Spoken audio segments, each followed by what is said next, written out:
Hola a todos los chicos de quinto. Vamos a continuar viendo el potencial eléctrico. Habíamos visto en el video anterior un repaso sobre qué ocurría con el trabajo, con la energía potencial, ¿sí? Bueno, ahora vamos a aplicar eso, pero a la electricidad. Bueno, acá yo tengo una carga eléctrica positiva que genera un campo eléctrico. Y acá tengo tres puntos en el espacio, en ese campo eléctrico, A, B y C. Y acá tengo una carga eléctrica también positiva. ¿Qué ocurriría si yo la quiero acercar a esta carga positiva hacia la otra? ¿Sí? Le voy a tener que aplicar una fuerza porque se van a repeler. O sea, el campo eléctrico, ¿sí?, a esta carga me la va a rechazar. Por lo tanto, yo voy a tener que aplicar una fuerza, ¿sí? Voy a tener que aplicar una fuerza para llegar a C, para llegar a B o para llegar a A. ¿En cuál de los casos me va a costar más trabajo llegar? Bueno, como se habrán dado cuenta y si recuerdan que el trabajo era la fuerza por la distancia, ¿sí?, llegar a A me va a costar mucho más trabajo que llegar hasta B. Y llegar hasta B me va a costar mucho más trabajo que llegar hasta C. Bueno, ese trabajo que yo estoy realizando para llegar a un punto determinado del campo eléctrico, ¿sí?, dividido la carga que estoy moviendo, es lo que se conoce como potencial eléctrico. Cada punto en este campo eléctrico tiene un potencial eléctrico que tiene que ver con el trabajo que yo tengo que hacer para llegar hasta ahí, ¿sí? La definición correcta, o más o menos correcta, es el trabajo que se debe realizar para traer una carga desde el infinito hasta un punto determinado dividido el valor de la carga. ¿Qué quiere decir eso? Parece un lío esto. Desde el infinito, lo que dice acá la fórmula, trabajo o energía que estoy gastando, trabajo y energía es lo mismo, desde el infinito hasta A. Puse A por poner un punto determinado. Desde el infinito lo pongo porque es donde el campo eléctrico vale cero. Y es desde donde yo vengo y tomo como parámetro hasta un punto determinado. Y eso dividido el valor de la carga. No se asusten porque esta fórmula no la vamos a usar. Pero de acá sale algo muy importante. El trabajo nosotros lo medimos en joules.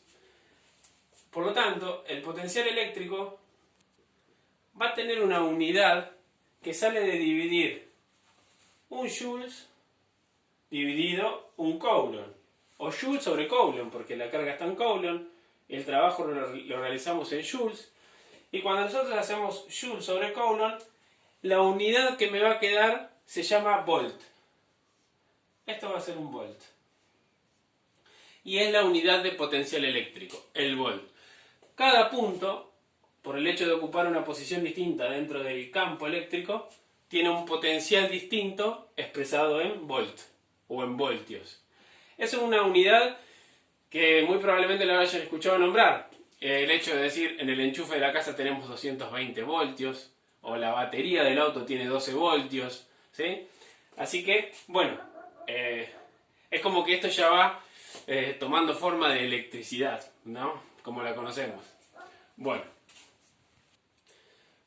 el concepto de potencial eléctrico no es tan utilizado, más que para decirnos que cada punto dentro de un campo eléctrico tiene un potencial eléctrico distinto, porque es el trabajo que a mí me cuesta llegar hasta ahí. Pero hay algo que sí es muy importante, que es lo que nosotros llamamos diferencia de potencial. Cada punto tiene un potencial distinto, por lo tanto entre un punto y otro de distinto potencial eléctrico va a haber una diferencia de potencial entre ellos. ¿Y por qué es importante eso? Bueno, acá lo planteé así. Diferencia de potencial es el potencial eléctrico de un punto menos el potencial eléctrico del otro punto. Para encontrar la diferencia entre algo, yo lo que hago es restarlo. Como ese potencial eléctrico lo mido en volt, también se puede escribir así la diferencia de potencial. El voltaje de A, porque lo mido en volt, menos el voltaje de B, si los puntos fuesen A y B. Bueno, acá yo tengo como ejemplo una carga eléctrica positiva y el punto A, B y C en el espacio. Y tengo una carga negativa. Y acá hice lo mismo, tengo una carga positiva, 3 puntos en el espacio y una carga positiva. Yo coloco esta carga negativa acá en el punto B. ¿Qué ocurre si yo a esta carga la suelto? Bueno, el campo eléctrico le va a aplicar una fuerza que la va a hacer caer, porque la carga positiva la va a atraer, ¿no es cierto? Esa carga va a atraer.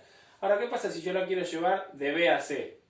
Voy a tener que realizar un trabajo, porque la tengo que aplicar una fuerza que la lleve del punto B al punto C.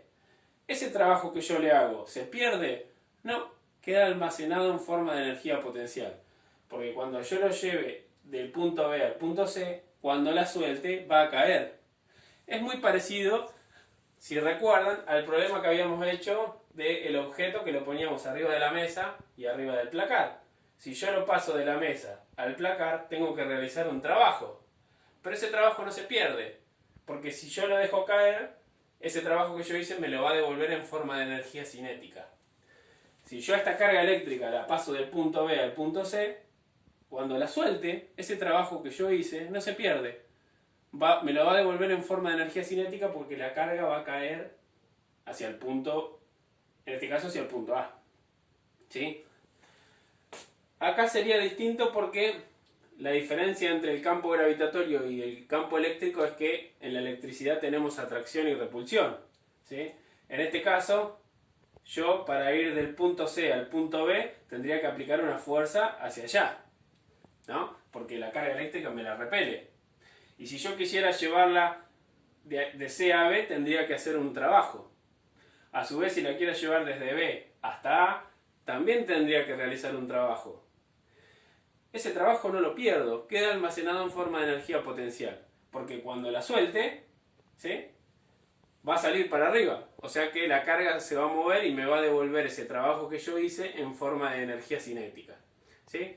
Entonces, ¿qué tienen los puntos A, B y C? Fíjense que es muy parecido a los puntos del ejercicio que habíamos hecho en el video anterior.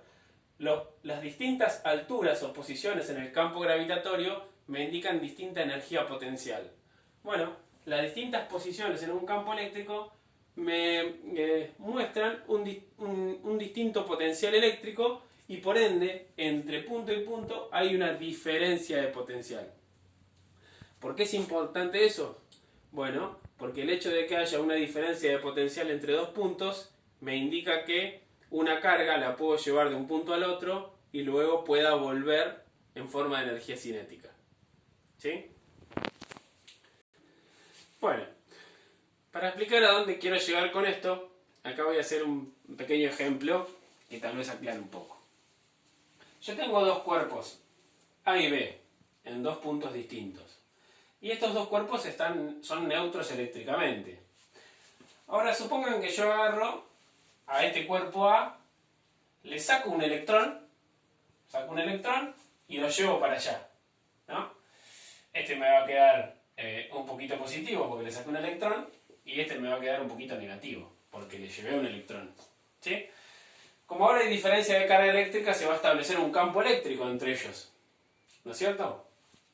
Saco otro electrón y lo llevo para allá.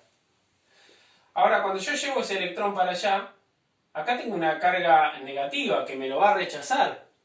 Por lo tanto, yo voy a tener que hacer una fuerza para ir hasta allá con el electrón. Estoy haciendo un trabajo, estoy aplicando una fuerza, recorriendo una distancia, un camino. Llevo el electrón para acá, lo pongo acá. Hago lo mismo, saco otro electrón de acá, lo llevo para acá. Y cada vez que voy sacando cada vez más electrones de acá y los voy poniendo acá, cada vez me cuesta más trabajo llevarlos. Porque cada vez me los rechazan más. Entonces cada vez me cuesta a mí más trabajo llevar electrones para acá. ¿Sí? Cada vez más trabajo llevo hasta que... Y cada vez tengo más campo eléctrico. Ahora, ese trabajo que yo hice, ¿no? Ese trabajo, fuerza por distancia, de llevar electrones para aquel lado, ¿se perdió? No, quedó almacenado en forma de energía potencial eléctrica. Porque ahora entre estos dos puntos, o entre estas dos cargas, tengo una diferencia de potencial. ¿Y para qué me sirve eso? Bueno, porque así como yo cuando realizaba un trabajo para subir algo a la mesa o al placar, quedaba almacenado en forma de energía potencial, que luego podía caer y convertirse en energía cinética, ¿Qué pasa si estos electrones no pueden volver porque hay aire acá en el medio? Pero si yo en una de esas le pongo un cable conductor, al cual los electrones le es fácil circular por él. Bueno, lo que va a pasar es que esos electrones van a empezar a caer. Así como esto puede caer, los electrones caen y ese trabajo que yo realicé ahora se convierte en energía cinética porque esos electrones vienen de vuelta. ¿Y qué pasa si yo en este cable le conecto el televisor, por ejemplo? Bueno, o le conecto a la plancha o un circuito. Bueno, va a funcionar. Porque los electrones, cuando hay una diferencia de potencial, lo que hacen es caer a través del circuito que yo estoy conectando. Entonces la diferencia de potencial va a ser mi fuente de alimentación. Ya sea una batería, ya sea el enchufe de la casa, o sea un generador, es lo que me provoca a mí que los electrones caigan a través del circuito. ¿Sí? Bueno, espero que lo hayan entendido, es un poco teórico, pero bueno, es la base de una de las magnitudes importantes para entender la electricidad, que es el voltaje. Bueno, nos vemos en el próximo video.